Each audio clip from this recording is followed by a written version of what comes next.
واعتصموا بحبل الله جميعا ولا تفرقوا واذكروا نعمة الله عليكم إذ كنتم أعداء فألف بين قلوبكم فأصبحتم بنعمته إخوانا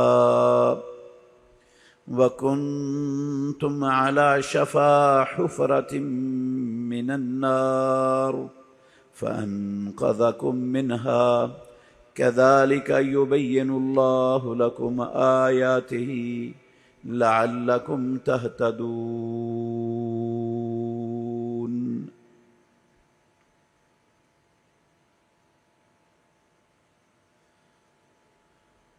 اور تم سب اللہ کی رسی کو تھام لو اور فرقوں میں گروہوں میں مت بٹو،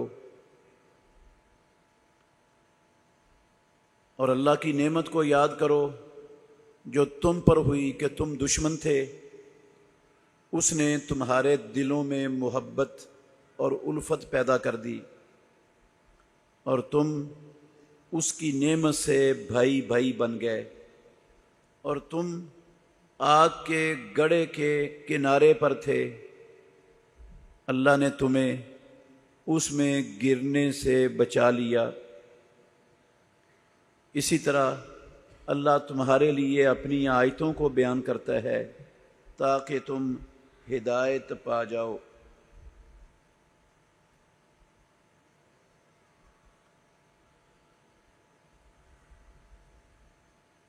ہر قسم کی حمد و ثنا اللہ مالک العلام، اللہ وحدہ لا شریک کی ذات اقدس کے لیے بے شمار لا تعداد انگنت درود و سلام سید الاولین والآخرین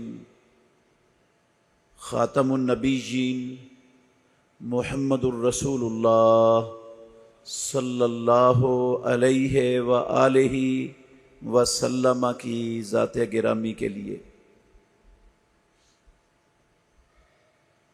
عزیز بھائیوں، قابل احترام بزرگوں اور میری معزز مسلمان بہنوں،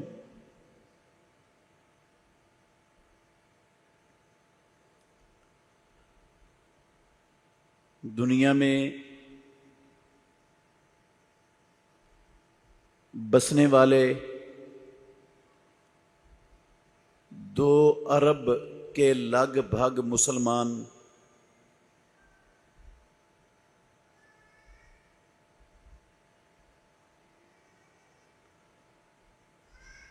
کلمہ بھی پڑھتے ہیں،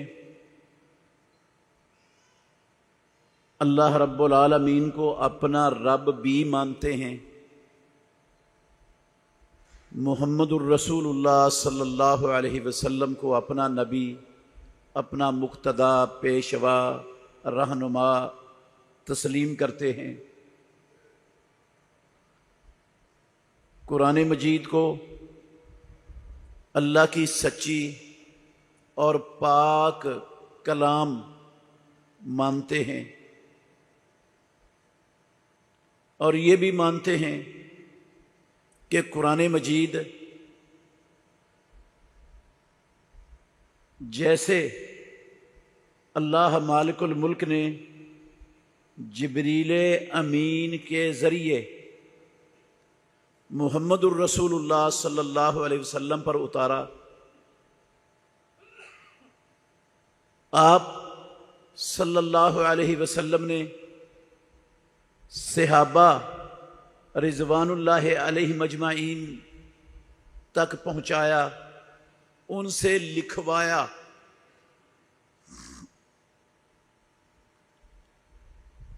قرآن مجید آج تک اسی طرح محفوظ ہے، اس میں ایک زبر اور زیر کی بھی کمی بیشی کوئی کر نہیں سکا، یہ سب مسلمان مانتے ہیں۔ قرآن مجید کو پڑھتے بھی ہیں، اور میں دیانتداری سے یہ سمجھتا ہوں کہ رب کی زمین پر، آسمان کے نیچے سب سے زیادہ پڑھی جانے والی اگر کوئی کتاب ہے تو وہ قرآن مجید ہے۔ مگر میرے بھائیوں، دکھ اس بات کا ہے کہ یہ سب کچھ ماننے، قرآن کو سب سے زیادہ پڑھنے کے باوجود ہم قرآن کو سمجھنے کے لیے، قرآن مجید سے رہنمائی لینے کے لیے اور قرآن مجید کی تعلیمات کے سانچے میں اپنے عقیدے کو، اپنے عمل کو، اپنی زندگی کو ڈھالنے کے لیے ساری مسلمان امت تیار ہی نہیں ہے۔ یہ دکھ والی بات ہے۔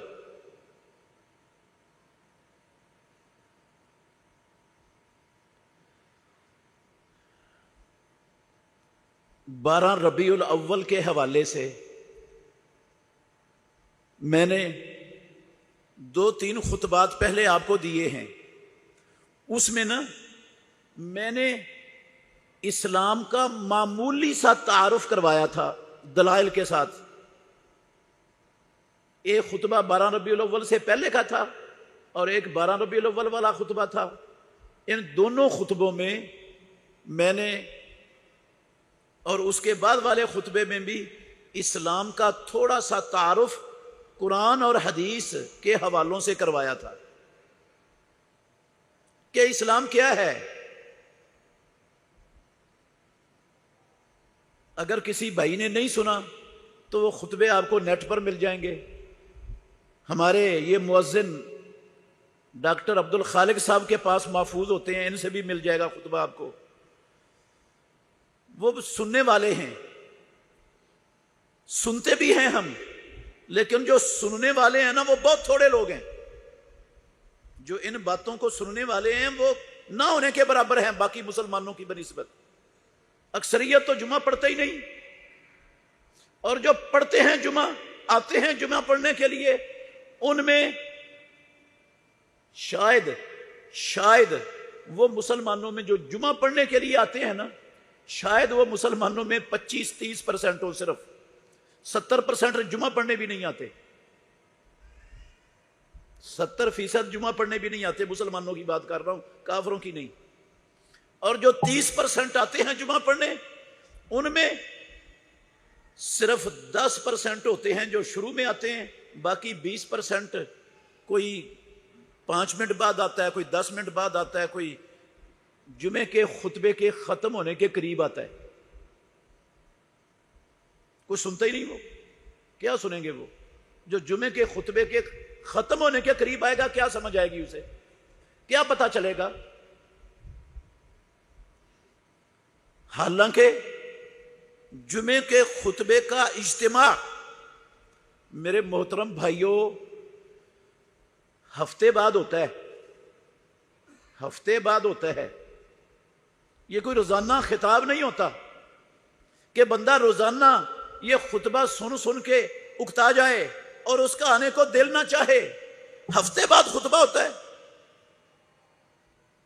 اور یہ خطبہ کوئی ایسی شے بھی نہیں ہے، کوئی ایسی شے بھی نہیں ہے میرے بھائیوں کہ جس کا دل کرے آ جائے، جس کا دل کرے نہ آئے۔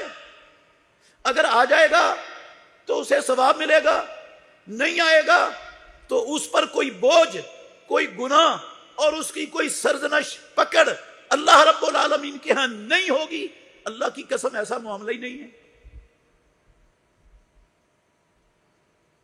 جمعے کے لیے آنا تو مالک الملک نے اپنے ہر کلمہ پڑھنے والے، اللہ کو رب ماننے والے، محمد الرسول اللہ صلی اللہ علیہ وسلم کو اپنا نبی ماننے والے، قرآن کو اللہ کی سچی کلام ماننے والے ہر بندے پر فرض کیا جمعے کے لیے آنا؟ کہا نہیں رب نے قرآن میں یا ایھا الذین آمنو، ایمان والو، مومنو،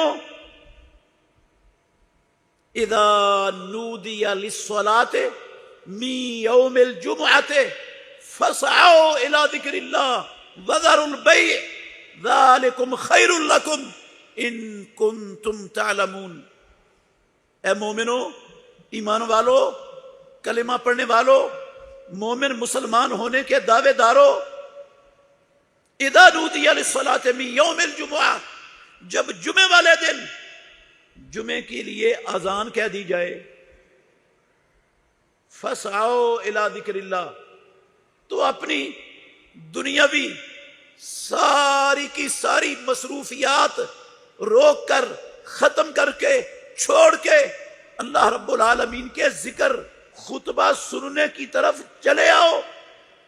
فسعوا الی ذکر اللہ وذروا البیع، اللہ نے تجارت کرنا حلال کیا ہوا ہے۔ تجارت ایک مسلمان کی زندگی کا حصہ ہے، اور تجارت بھی عبادت مسلمان کی رب العالمین بنانے کے لیے تیار ہے۔ تجارت بھی عبادت بن سکتی ہے، لیکن اللہ نے کہا وذروا البیع، جب اذان ہو جائے جمعے کی تو پھر لین دین حرام، چھوڑ دو، کاروبار بند، ملازمتیں ختم، مصروفیتیں سب دنیا کی ختم۔ وذروا البیع، وہ کام تجارت جو عبادت بن سکتا ہے، جو سنت ہے مدینے والے امام محمد الرسول اللہ کی، اللہ کے نبی نے تجارت کی، اس سے بھی اللہ نے منع کر دیا کہ اذان کے بعد تجارت بھی نہیں ہو سکتی، چھوڑ دو سب کچھ۔ اب آپ دیانتداری سے بتائیں، اللہ نے کہا ذالکم خیر لکم ان کنتم تعلمون، یہ عبد الرحمن عابد نہیں کہہ رہا تمہیں کہ چھوڑ دو دنیا کی ساری مصروفیتیں، یہ ہمارا مالک ہمیں نام لے کر مسلمانوں کا، ایمان والوں کا، ہمیں مخاطب کر کے حکم دے رہا ہے۔ میں تو سنا رہا ہوں رب کا حکم، چھوڑ دو سب کچھ۔ ذالکم خیر لکم ان کنتم تعلمون، اگر تم جانتے ہو، تمہیں شعور ہے، علم ہے، تو میں رب العالمین علام الغیوب، میں تمہیں بتا رہا ہوں، جو تم اذان سننے کے بعد دنیا کی مصروفیتوں میں مصروف رہتے ہو، رہو گے، اس سے ارب خرب گنا زیادہ بہتر یہ ہے کہ تم اللہ کے گھر میں آ جاؤ سب کو چھوڑ کر، یہ تمہارے لیے بہتر ہے۔ اللہ کہتا ہے یہ بہتر ہے، اور بندے کیا کہتے ہیں؟ یہ بہتر نہیں ہے، ادھر آنے کا کیا فائدہ، ادھر آنے سے تو ٹائم ضائع ہوگا، ادھر آنے سے کیا حاصل ہوگا، ہیں؟ مولوی صاحب کی کوڑی کوڑی باتیں سنیں گے، کیا فائدہ؟ اللہ کہتا ہے بہتر ہے تمہارے لیے۔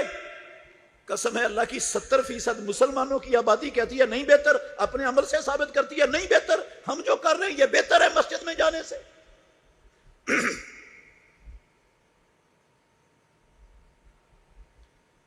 اللہ اکبر۔ میرے محترم بھائیوں، آپ اس بات سے اندازہ لگا سکتے ہیں، جو میں نے بات شروع کی ہے نا، جو میں آپ کو کہنا چاہتا ہوں، جس کے لیے میں نے مثال کے طور پر یہ جمعے کی بات کی ہے، کہ لوگ مانتے تو سب کچھ ہیں لیکن اللہ کی بات پر عمل کرنے کے لیے تیار نہیں ہے، رب کے فرمان کے مطابق اپنے عمل کو، اپنے عقیدے کو، اپنی زندگی کو ڈھالنے کے لیے اللہ کی قسم امت کی اکثریت تیاری نہیں، ضرورت ہی نہیں سمجھتی اس کی۔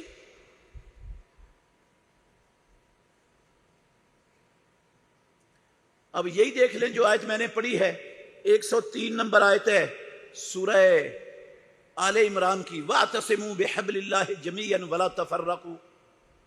یہ حکم مالک الملک کا کن لوگوں کو ہے؟ کن کو حکم ہے؟ یہ کون ہے مخاطب اس کے؟ فرشتے؟ فرشتوں کو رب حکم دے رہے؟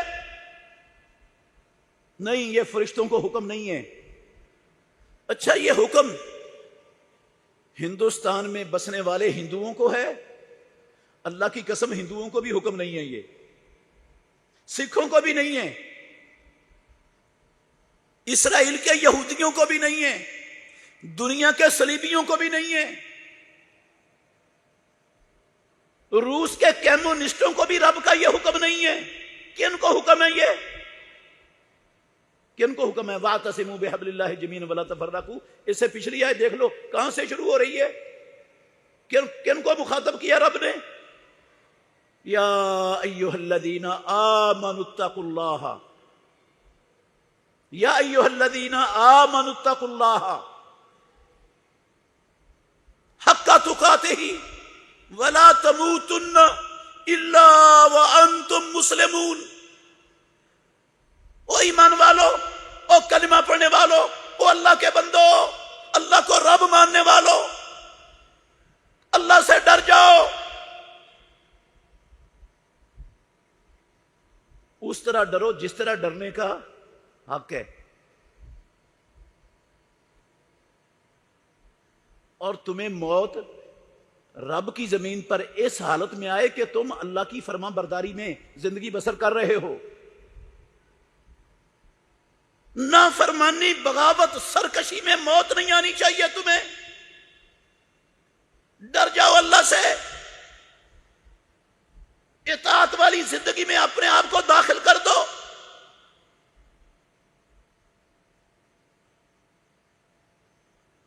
کس کو پتہ ہے کہ موت کب آ جانی؟ کتنے لوگ ہیں جو روزانہ اللہ کی نافرمانی، سرکشی، بغاوت کی حالت میں اللہ کی قسم مر رہے ہیں؟ روزانہ سینکڑوں لوگ مر رہے ہیں، ہزاروں لوگ مر رہے ہیں، روزانہ نافرمانی پر کمر بستے ہیں، نماز نہیں پڑھتے۔ ہر نافرمانی، ہر گناہ کوٹ کوٹ کر ان کی رگوں کے اندر بھرا پڑا ہے، اس سے ہٹنے کے لیے تیاری نہیں، اسی پر مر رہے ہیں۔ ہزاروں لوگ روزانہ مر رہے ہیں، ہم ان کو قبروں میں دفن کر رہے ہیں۔ وہ فرما بردار ہونے کی حالت میں مر رہے ہیں کلمہ پڑھ کر۔ رب کا حکم مانا انہوں نے، رب کے فرمان کو کوئی اہمیت اور کوئی قدر شان دی اپنے عقل کے مطابق اسے۔ اگر رب کی بات کی کوئی قیمت ہوتی، کوئی قدر ہوتی، کوئی احترام ہوتا، رب کی بات کو وہ اپنے لیے فائدہ مند سمجھتے، بہتر سمجھتے، دنیا اور آخرت کی کامیابی کا ضامن سمجھتے، تو یہ والی کیفیت، اس کیفیت پر مرتی ساری دنیا۔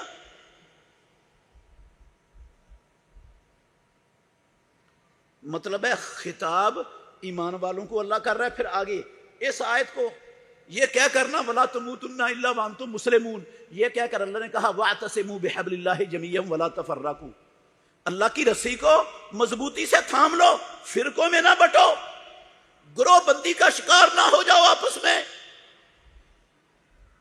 اختلاف ایک دوسرے سے مت کرو۔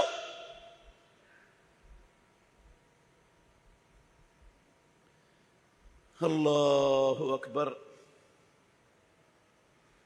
اللہ کی رسی کو مضبوطی سے پکڑنے کا حکم دیا ہے رب نے، اور تفرق سے، اختلاف سے، گروہ بندیوں سے، فرقہ بندیوں سے مالک الملک نے اللہ کی قسم ایمان والوں کو مخاطب کر کے منع کیا ہے۔ اور ہماری حالت کیا ہے؟ ہماری حالت کیا ہے؟ مسلمانوں میں کتنے فرقے، کتنے گروہ بندی ہے، کتنی زیادہ؟ شاید نہیں، میں حقیقت کہہ سکتا ہوں، حقیقت میں یہودی اور عیسائی، ان کو اللہ نے کتاب دی، ان کے لیے نبی اور رسول بھیجے، ان کے سامنے حق واضح ہو گیا، وہ فرقوں میں، گروہوں میں مبتلا ہو گئے۔ اللہ کی قسم ان سے زیادہ بڑھ کر فرقوں میں، گروہوں میں ہم مسلمان امت یہودیوں اور عیسائیوں کو بھی پیچھے چھوڑ کر آگے چلے گئے۔ یہ حقیقت ہے۔ کہا تھا نا، پیشین گوئی کی تھی مدینے والے امام محمد الرسول اللہ صلی اللہ علیہ وسلم نے، پیشین گوئی کی تھی پیارے پیغمبر نے، افترقت الیہود والنصارى علی 72 فرقۃ، یہودی اور عیسائی 72 گروہوں میں، 72 فرقوں میں بٹ گئے۔ وستفترق امتی علی 73 فرقہ، میری امت یہودیوں عیسائیوں سے بھی بڑھ کر 73 فرقوں میں بٹے گی. یہ پیشین گوئی ہے محمد الرسول اللہ کی. اور آج صادق نہیں آ رہی آپ کی پیشین گوئی؟ نظر نہیں آ رہی ہم میں؟ کتنے فرقے، کتنے گروہ ہیں. اسلام اس گروہ بندی کا سبق دینے آیا تھا. قرآن مسلمانوں کو فرقوں میں بانٹنے کے لیے آیا تھا. رب کا حکم یہ تھا کہ فرقے بنا لو، گروہوں کا شکار ہو جاؤ، ایک دوسرے پر کفر کے فتوے لگاؤ، ایک دوسرے کی پگڑیاں اچھالو. اس لیے آیا تھا. اللہ کو رب ماننے کا یہ معنی تھا. محمد الرسول اللہ کو نبی ماننے کا یہ مطلب تھا. قرآن کو اللہ کی سچی کلام سمجھنے کا یہ مطلب تھا. کیا مسلمانوں نے؟ رب ہمیں کچھ کہتا ہے، اللہ کی قسم ہم رب کی بات کو اڑا کر، فضا میں اڑا کر وہ کرتے ہیں جو ہمیں شیطان کہتا ہے، جو ہمیں ہمارا نفس کہتا ہے. رب کی بات کی تو قدر و قیمت ہی کوئی نہیں. میں صرف عوام الناس کی بات نہیں کرتا، اللہ کی قسم میں منبر و محراب کے وارثوں کی بات بھی بیچ میں کر رہا ہوں. ساری امت کا رونا رو رہا ہوں.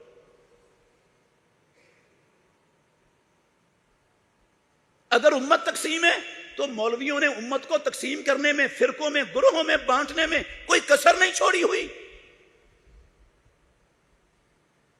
ویسے یاد رکھنا، بڑی اچھی طرح سمجھنے کی کوشش کرنا بات. میرے بھائیوں، کوئی بندہ ہمیں، جب ہمیں معلومات ہوں اپنے مالک کے فرامین کی، اپنے نبی کی سیرت کا ہمیں پتہ ہو، تو کوئی بندہ ہمیں نبی کے فرمان سے، اللہ کے فرمان سے زبردستی ہٹا سکتا ہے؟ ہاں، کوئی بھی نہیں ہٹا سکتا.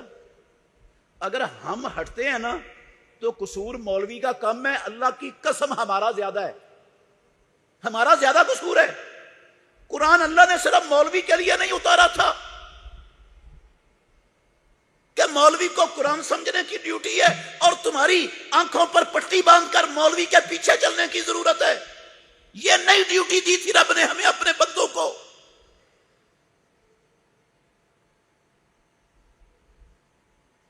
قرآن حدیث جس طرح مولوی کے لیے ہیں، اس طرح ہر کلمہ پڑھنے والے کے لیے ہیں. اور ہر بندے کی عین سمجھ کے مطابق پروردگار نے قرآن و حدیث نازل کی ہے. ہر بندہ سمجھ سکتا ہے. ہم دنیا کی ایک ایک چیز سمجھتے ہیں، اس کی گہرائی تک جاتے ہیں، لیکن دین سمجھنے کے لیے نہ ہمارے پاس ٹائم ہے، نہ ہم اس کو ضرورت کبھی محسوس کی زندگی میں. دین کا ٹھیکہ ہم نے چند لوگوں کو دے دیا کہ جو وہ کہیں گے ہم ان کے پابند ہیں، جدھر وہ چلائیں گے ادھر چل پڑیں گے. یہ حکم نہیں تھا ہمیں ہمارے مالک کا. یہ حکم نہیں تھا اللہ کی قسم ہمیں ہمارے نبی کا. یہ حکم نہیں تھا ہمیں ہمارے اسلاف کا، خلفائے راشدین کا، عشرہ مبشرہ کا، پیارے پیغمبر کے صحابہ کا. جو راہ آج مسلمان امت نے پکڑا ہوا ہے اور مضبوطی سے پکڑا ہوا ہے، اللہ کہتے ہیں مضبوطی سے اللہ کی رسی کو پکڑ لو. ہم سب نے مضبوطی سے، پیدا کرنے والے کی قسم ہے، کیا پکڑا ہوا ہے؟ کیا پکڑا ہوا ہے مضبوطی سے؟ فرقہ بندی کو، پارٹی بازی کو، گروہ بندی کو. اللہ کہتا تھا فرقوں میں نہیں بٹنا، مضبوطی سے اللہ کی رسی کو پکڑنا ہے. ہم نے اس کا مطلب بنی اسرائیل کی طرح وہ سمجھا ہوا ہے. بنی اسرائیل کو رب نے کیا کہا تھا؟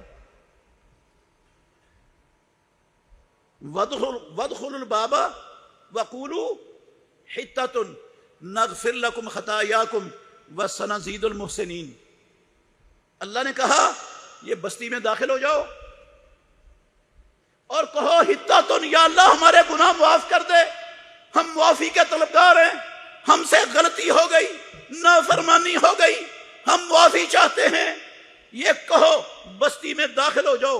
وَادْخُلُوا الْبَابَ سُجَّدًا، اور رب کو سجدہ کرو، رب کے سامنے جھک جاؤ، اپنی آکڑ، اپنا تکبر چھوڑ دو.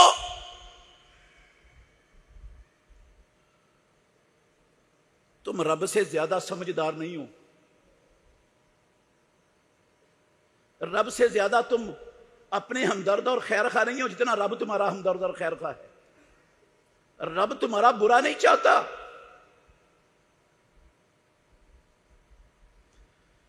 اللہ اکبر۔ میرے محترم بھائیوں، بات پھر دور چلی گئی۔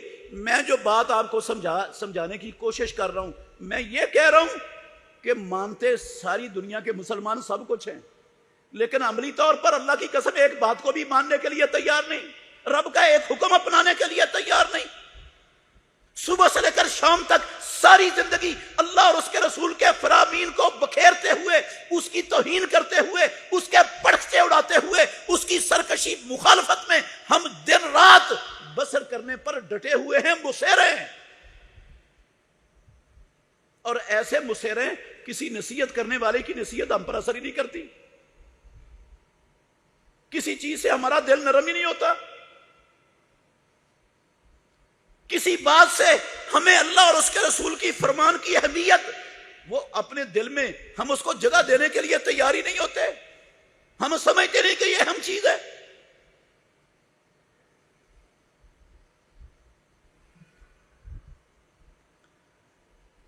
وَاعْتَصِمُوا بِحَبْلِ اللَّهِ جَمِيعًا وَلَا تَفَرَّقُوا۔ فرقوں میں نہیں بٹنا، گروہ بندی کا شکار نہیں ہونا، اللہ کی رسی کو مضبوطی سے پکڑنا ہے۔ اللہ کی رسی سے کیا مراد ہے؟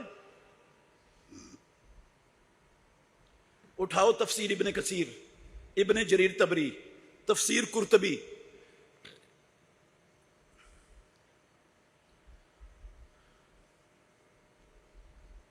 کوئی بھی تفسیر بڑی دنیا کی اٹھا لو، آپ کو ملے گا اللہ کی رسی سے مراد ہے اللہ کی کتاب۔ اللہ کی رسی سے مراد کیا ہے؟ اللہ کی کتاب، اس کو مضبوطی سے پکڑ لو۔ اور اللہ کی کتاب سے مراد کیا ہے؟ اللہ کی کتاب کس کو کہتے ہیں؟ اللہ کی کتاب کہتے ہیں قرآن کو اور محمد الرسول اللہ کی حدیث اور سنت کو، یہ اللہ کی کتاب ہے۔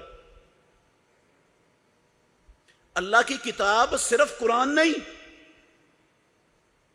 جس طرح قرآن اللہ کی کتاب ہے، پروردگار کی قسم اٹھا کے کہہ رہا ہوں، اسی طرح محمد الرسول اللہ کی احادیث بھی اللہ کی کتاب ہے۔ قرآن بھی رب نے اتارا ہے، محمد الرسول اللہ کی حدیث بھی اللہ نے اتاری ہے، دونوں کتابیں۔ اور یہ میرے خیال میں، یہ میری فکر نہیں، یہ میری سوچ اور میرا خیال نہیں ہے کہ یہ کتاب ہے، اللہ کی قسم یہ میری بات نہیں۔ صحیح بخاری شریف کے اندر حدیث ہے، صحیح بخاری میں حدیث ہے، ایک شخص، اس کا بیٹا کسی بندے کے پاس مزدوری کرتا تھا، اس کے بچے نے جس کے پاس مزدوری کرتا تھا اس کی بیوی سے بدکاری کر ڈالی۔ بدکاری کا پتہ چل گیا، اس کے باپ نے نا اس کے ساتھ، اس بندے کے ساتھ جس کی بیوی کے ساتھ اس کے بچے نے بدکاری کی تھی، ڈیل کر لی، ڈیل کر لی۔ ممکن ہے کسی مولوی سے بھی مسئلہ پوچھا ہو، این ممکن ہے، تو اس نے مسئلہ پوچھ کر کسی 2 نمبر بندے سے ڈیل کر لی۔ ڈیل کیا کی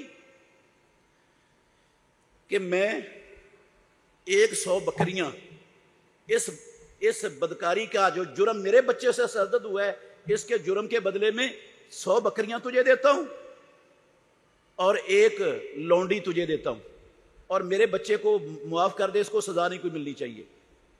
ڈیل ہو گئی۔ پھر اس نے واقعتاً کوئی علم والے لوگوں سے مسئلہ پوچھ لیا، جو واقعتاً عالم تھے، اللہ سے ڈرنے والے، خواہش پرست نہیں، دنیا کے طالب نہیں، دین کے بیپاری نہیں، کسی عالم سے مسئلہ پوچھا۔ اس نے کہا یہ جو تو نے ڈیل کی ہے یہ تو غلط ہے، یہ تو اللہ کے دین کے خلاف ہے، اسلام کے خلاف ہے۔ اللہ کے رسول کا فیصلہ اس بارے میں یہ ہے کہ تیری بیوی رجم ہوگی، اور وہ غیر شادی شدہ تھا، اسے 100 کوڑے لگیں گے اور 1 سال کی جلا وطنی ہوگی۔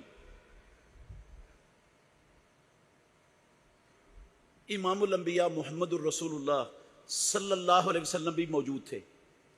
اس نے اس بندے کو لیا، یہ بیٹے والے نے اس بیوی والے کو لیا اور دونوں رسول اللہ صلی اللہ علیہ وسلم کے پاس چلے گئے.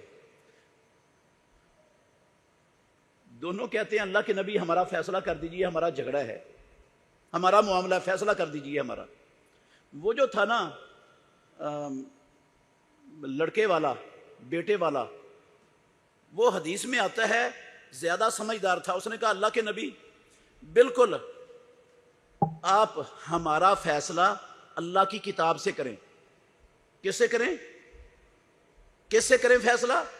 اللہ کی کتاب سے فیصلہ کریں ہمارا، اور مجھے اجازت دیں میں اپنا موقف پہلے آپ کو بیان کر دوں. موقف کیا میرا، جھگڑا کیا ہمارا، کس لیے ہم آپ کے پاس آئے ہیں، کس چیز کا فیصلہ کروانا چاہتے ہیں.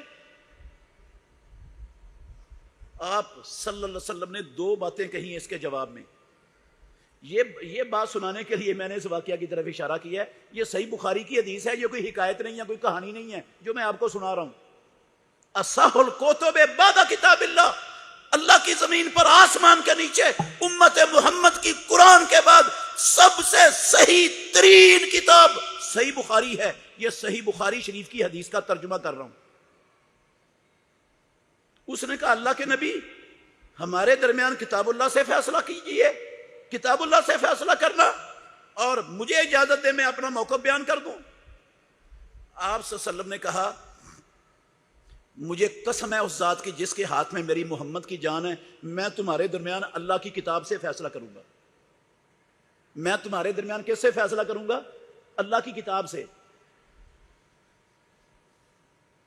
آپ نے اس کو کہا کہ تو اپنا موقف بیان کر. اس نے یہ جو واقعہ جس کی طرف میں نے اشارہ کیا نا سارا واقعہ سنا دیا. تو رسول مکرم صلی اللہ علیہ وسلم نے جو فیصلہ کیا وہ یہ الفاظ صحیح بخاری کی حدیث کے اندر موجود ہیں. آپ نے کہا الغنم والجاریۃ رد علیک، جو بکریاں اور جو لونڈی تو نے فدیے میں دی ہے اپنے بچے کو چھڑانے کے لیے، یہ تجھے واپس ہوں گی، یہ تجھے واپس کی جائیں گی. وہ نہیں رکھ سکتا، یہ تجھے واپس ملیں گی. اور تیرے بیٹے پر 100 کوڑے اور 1 سال کی جلاوطنی ہے، اور اس کی بیوی پر رجم ہے. یہ اللہ کی کتاب سے فیصلہ کیا محمد الرسول اللہ صلی اللہ علیہ وسلم نے. میرے محترم بھائیوں، اللہ کے نبی نے قسم اٹھا کے کہا کہ میں کتاب اللہ سے فیصلہ کروں گا، اور پھر یہ فیصلہ کیا. میرا سوال ہے یہ جو فیصلہ ہے امام الانبیاء کا کتاب اللہ کے کس پارے میں، کس صورت میں، کس صورت کی کس آیت میں لکھا ہوا ہے؟ یہ بکریاں اور لونڈی واپس کس آیت کا ترجمہ ہے؟ یہ کسی آیت میں نہیں لکھا ہوا. اس کے بچے پر 100 کوڑے سورہ نور میں لکھے ہوئے ہیں، لیکن 1 سال کی جلاوطنی اللہ کے نبی کا فیصلہ ہے، وہ اس آیت میں نہیں ہے، قرآن کی کسی آیت میں نہیں ہے. مطلب کیا ہوا پھر؟ اللہ کے نبی کس کے مطابق فیصلہ کر رہے ہیں؟ کتاب اللہ کے مطابق. تو کتاب اللہ کس کا نام ہے؟ صرف اکیلے قرآن کا؟ قسم اٹھا کے کہتے ہیں میں کتاب اللہ سے فیصلہ کروں گا تمہارا، اور پھر جو فیصلہ کیا وہ پیارے پیغمبر کی سنت اور حدیث ہے. اس کا مطلب ہے اللہ کے نبی کی سنت اور حدیث خود ناطق وحی سرور کونین خاتم النبیین اس کو اللہ کی کتاب مانتے تھے، سمجھتے تھے. اور جس کو کائنات کے امام کتاب اللہ سمجھے، ہمیں بھی پتا ہے کہ وہ کتاب اللہ ہے. مسلمان کتنے مسلمانوں کو پتا ہے کہ یہ اللہ کی کتاب ہے، نبی کا فرمان؟ پوچھو کتنے مسلمان جانتے ہیں کہ کتاب اللہ یہ حدیث بھی کتاب اللہ ہے؟ نہیں پتا، جانتا ہی نہیں. ضرورت ہی نہیں کہ ہمیں دین کا پتہ چلے